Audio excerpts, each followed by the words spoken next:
Hello friends, welcome to our channel achiever classes. Kinematics का जो second lecture है, जो कैनेमेटिक्स आपके क्लास 7th के लिए, उसका फर्स्ट लेक्चर है।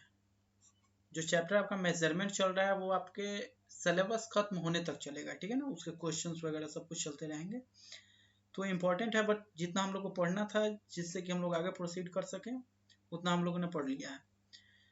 तो सेकेंड चैप्टर आज हम लोग स्टार्ट कर रहे हैं, और इसमें पहले इंट्रोडक्शन, फिर आपका टॉपिक है rest and motion, and then different kinds of motion, and ये आपका फर्स्ट लेक्चर है, यानी इंट्रोडक्शन से इसमें स्टार्ट होगा।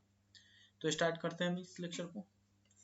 The branch of physics which deals the effects of forces on body is called mechanics. अब किसी बॉडी पे यदि इफेक्ट ऑफ फोर्सेस को जिसमें हम लोग डील करते हैं उसको मैकेनिक्स बोलते हैं। अब मैकेनिक्स को दो टाइप में हमने डिवाइड करी, स्टैटिक्स एंड डायनामिक्स। स्टैटिक्स क्या होती है? जो it deals with bodies at rest, जो रेस्ट में हो under the action of forces.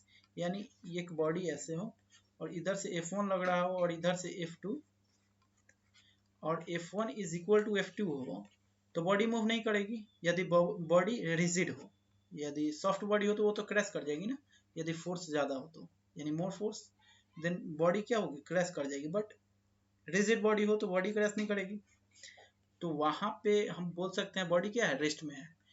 यदि दोनों में चेंजिंग हुई, यानी F1 doesn't equal to F2, तो बॉडी मूव कर जाएगी। यदि इतना फोर्स दिया जाए जिससे कि बॉडी मूव कर सके। अब ऐसा नहीं कि दोनों फोर्सेस बहुत ही कम हो और बॉडी बहुत बड़ा हो, तो या तो वैसे भी वो नहीं हिलने वाला, तो वो ऐसे भी स्टैटिक पोजीशन में रहेगा। बट इतना फोर्स हो मोर जिससे कि ये बॉडी मूव कर सके, तो वो मूव कर जाएगी, एंड वो डायनेमिक पोजीशन होगी आपकी। तो उसको हम लोग डायनेमिक बोलेंगे। एंड डायनेमिक को दो पार्ट में हमने डिवाइड करी है, काइनेमेटिक्स एंड काइनेटिक्स। अब डायनेमिक्स दो पार्ट, यानी जो बॉडीज मूव करती है उनको दो पार्ट में हमने डिवाइड करी। तो डायनेमिक्स को दो पार्ट में, एक तो काइनेमेटिक्स एंड दूसरा काइनेटिक्स। काइनेमेटिक्स में हम लोग without considering the cause of motion discuss करेंगे पार्टिकल को। यानी कोई पार्टिकल चल रही है तो इसको हम लोग ये नहीं समझेंगे कि यह क्यों चल रही है, बट ये समझेंगे कि इसका वेलोसिटी कितना है, स्पीड कितना है, एक्सेलरेशन कितना है, ठीक है ना। कितना फोर्स लगा इस पे हम लोग नहीं जाने वाले हैं इधर काइनेमेटिक्स में। बट काइनेटिक्स में ये सब देखेंगे, फोर्स कितना लगा, फ्रिक्शन है या नहीं, मतलब बॉडी सर्कुलर है, सर्कुलर मोशन में centrifugal force, centrifugal force, rotational motion में, मतलब सब कुछ देखेंगे काइनेमेटिक्स में। तो यहाँ काइनेमेटिक्स में हम लोग न्यूटन्स लॉज ऑफ मोशन से लेकर के SHM तक पढ़ेंगे, सिंपल हार्मोनिक मोशन तक। फिर आपका जो टॉपिक है वो आता है रेस्ट एंड मोशन का। तो किसी पार्टिकल को आप कब तक रेस्ट में बोलोगे? An object is said to be at rest if its position doesn't change with respect to its surrounding. यदि एक ट्री है और ये एक कार है, और ये कार रोड पे खड़ी है, स्टैटिक पोजीशन में है, तो यदि सराउंडिंग के रेस्पेक्ट में, यानी ट्री तो वैसे भी खड़ी है वो, और कार भी खड़ी है, तो क्या बोला जाएगा? ट्री के रेस्पेक्ट में कार क्या है? एट रेस्ट में है, यानी रेस्ट में है ट्री के रेस्पेक्ट में। और यदि कोई कार मूव कर रही है इसी के पैरेलल, यहाँ पे कोई कार है और वो मूव कर रही है, ठीक है ना, तो ट्री के रेस्पेक्ट में ये कार मूव कर रही है। यदि इस कार को हमने रेस्ट मान लिया तो ये ट्री मूव करने लगेगी, वही अपोजिट डायरेक्शन में। तो ये सब हम लोग 8th-9th में आप पढ़ोगे, बट यहाँ पे सिर्फ ये समझो कि रेस्ट क्या होती है और मोशन क्या होती है। तो यदि सराउंडिंग के रेस्पेक्ट में आपका पोजीशन नहीं चेंज होता है तो रेस्ट में हो। यदि सराउंडिंग के रेस्पेक्ट में आपका पोजीशन चेंज हो जाता है, वो तब आप क्या हो? मोशन में हो। तो उसको भी देख लेते हैं।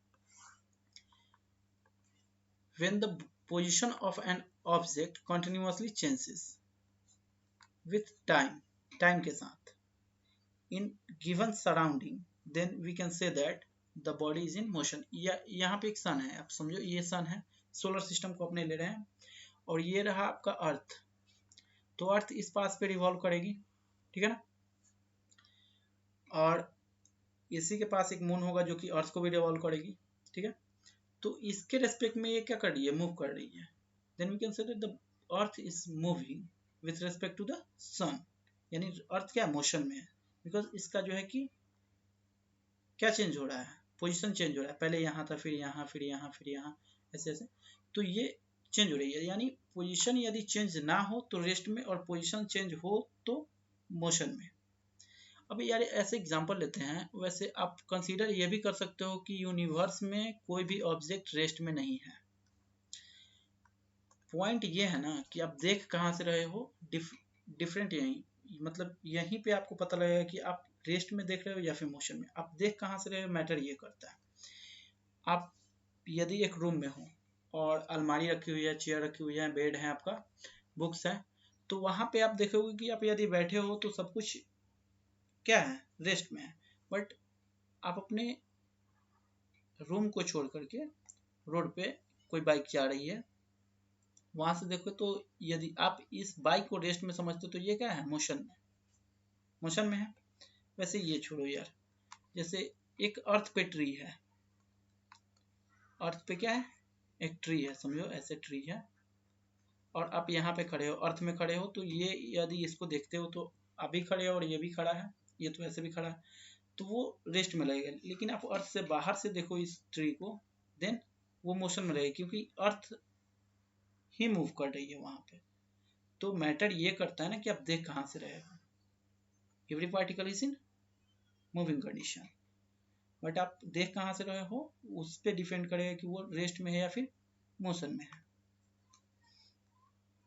फिर आपका नेक्स्ट टॉपिक क्या है, टाइप्स ऑफ मोशन, यानी डिफरेंट टाइप्स ऑफ मोशन। तो मोशन, रैंडम मोशन हो गया, ट्रांसलेशनल हो गया, रोटेशनल हो गया, ऑसिलेटरी और वाइब्रेटरी, यानी रोटेटरी या फिर रोटेशनल, ट्रांसलेटरी या फिर translational, and random motion. Random motion वो होती है ना, जैसे ऐसे उसका पाथ का डायरेक्शन जो है ना एवरी टाइम चेंज करे, कंटिन्यूअसली चेंज करे, उसको हम लोग रैंडम मोशन बोलते हैं।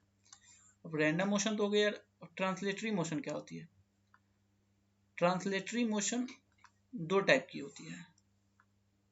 ऐसे आप इसको ट्रांसलेटरी मोशन ले सकते हो, बट ये दो टाइप की होती है ट्रांसलेटरी मोशन। एक तो इसमें रेक्टिलिनियर होता है एंड दूसरा कर्वलिनियर होता है। रेक्टिलिनियर उसको बोलते हैं जो कि स्ट्रेट लाइन में मूव करता है, और कर्वलिनियर उसको बोलते हैं जो कि कर्व पाथ में मूव करता है।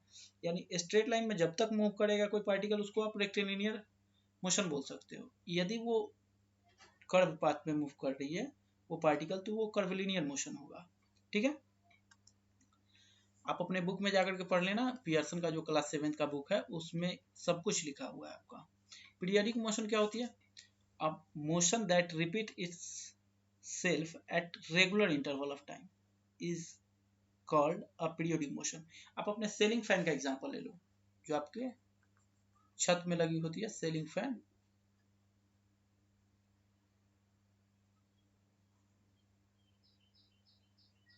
ये जो सीलिंग फैन है इसका एग्जांपल आप ले लो। ये जब तक आप स्विच ऑफ नहीं करते हो, लाइट नहीं करती है, तब तक ये पीरियोडिक मोशन में है। जैसे ही आप स्विच ऑफ करते हो ये नॉन पीरियोडिक या फिर अपीरियोडिक मोशन में चली जाती है। अब क्योंकि जैसे ही उसका लाइट कटा वो धीरे धीरे स्लो हो जाएगी, यानी टाइम के साथ उसका रोटेशन क्या होगा, चेंज करेगा। यदि वो 1 सेकंड में पहले 10 रोटेशन ले रही थी तो अब 5 लेगी, 3 लेगी, 2 लेगी। ये डिपेंड करता है कि वो मतलब कितना स्पीड में है।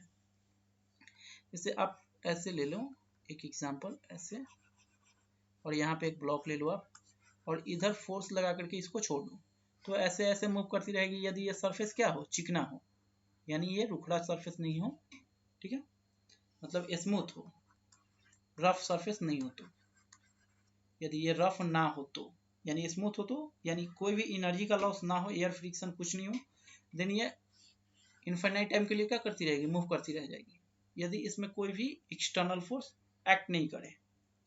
बट यदि एक्ट करती है, यानी ये एनर्जी का लॉस होता है, तो ये अपीरियोडिक मोशन, यदि नहीं होता है तो periodic motion.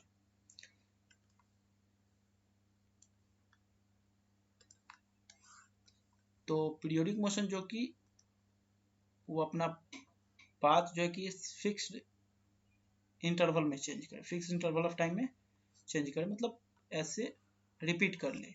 Uniform circular motion को आप पीरियोडिक मोशन ले सकते हो। यूनिफॉर्म सर्कुलर मोशन, एक सर्कल है उस पर कोई पार्टिकल यूनिफॉर्मली मूव कर रही है, यानी 2 मीटर पर सेकेंड से वो मूव किए जा रही है। और नॉन पीरियोडिक मोशन, यदि आप यूनिफॉर्म छोड़ करके नॉन यूनिफॉर्म सर्कुलर मोशन ले लो तो वो नॉन पीरियोडिक मोशन हो जाएगा। यानी पहले 2 मीटर 3 मीटर 4 मीटर ऐसे 5 मीटर 6 मीटर पर सेकेंड ऐसे ऐसे मूव करते रहिए, ये ऐसे स्पीड इसका बढ़ गया। फिर उसके बाद ये, तो ये क्या हुआ आपका नॉन पीरियोडिक मोशन या फिर अपीरियोडिक मोशन, यानी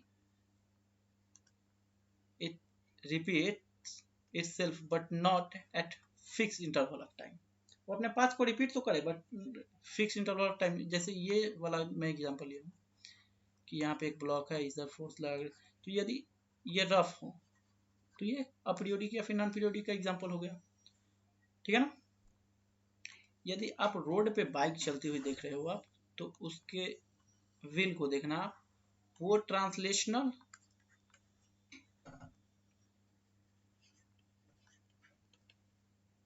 एंड रोटेशनल दोनों मोशन को परफॉर्म करती है, ठीक है ना। वो आप वहां पे ऑब्जर्व करना। And this is your last point.